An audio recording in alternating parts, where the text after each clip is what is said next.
Folks, President Trump is back with his signature brand of diplomacy, bold claims, and a sprinkle of I alone can fix it.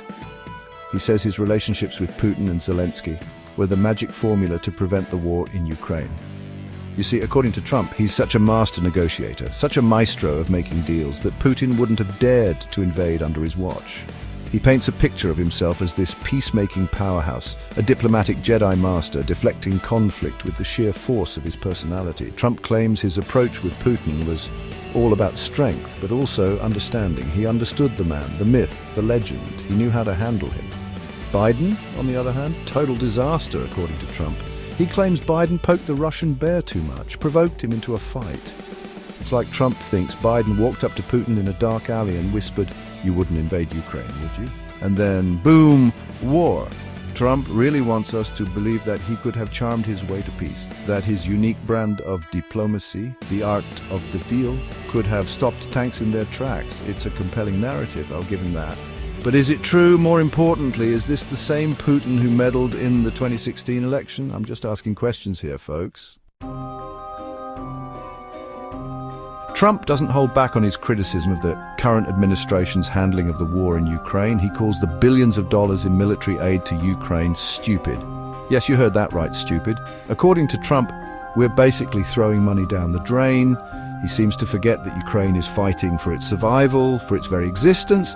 But hey, who needs freedom when you can save a few bucks, right? Trump's solution? Cut off the aid and let Putin have his way. He suggests that without US involvement, the war would magically end faster. Now, I'm no military strategist, but that sounds like surrendering to me.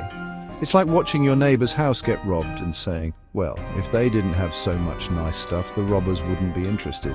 Trump loves to talk tough, but when it comes to actually standing up to dictators, he seems to prefer appeasement. He criticizes Biden for thumping his chest and talking tough, but isn't that Trump's entire brand?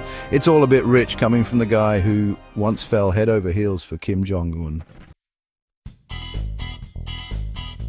Now let's talk about Trump's relationship with Putin. The former president seems to have a real soft spot for the guy. He calls him a tough cookie, a strong leader. He even downplays Putin's aggression, suggesting that his actions in Crimea in 2014 were somehow Obama's fault. It's like Trump is trying to convince us that Putin is just misunderstood, that deep down he's a big softy who loves puppies and long walks on the beach. When confronted with accusations of collusion with Russia, Trump sings his familiar tune, "Witch hunt, fake news, Hunter Biden's laptop." He deflects, denies, and distracts, throwing out every conspiracy theory in the book.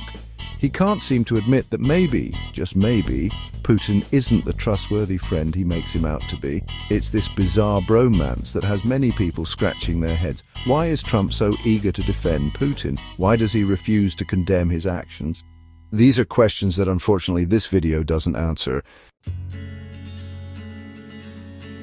So, there you have it, folks. Trump's take on the war in Ukraine. It's all Biden's fault. Putin is just a tough cookie, and he, Donald J. Trump, could have prevented the whole thing. It's a compelling story, but it's important to remember that this is just one side of the story.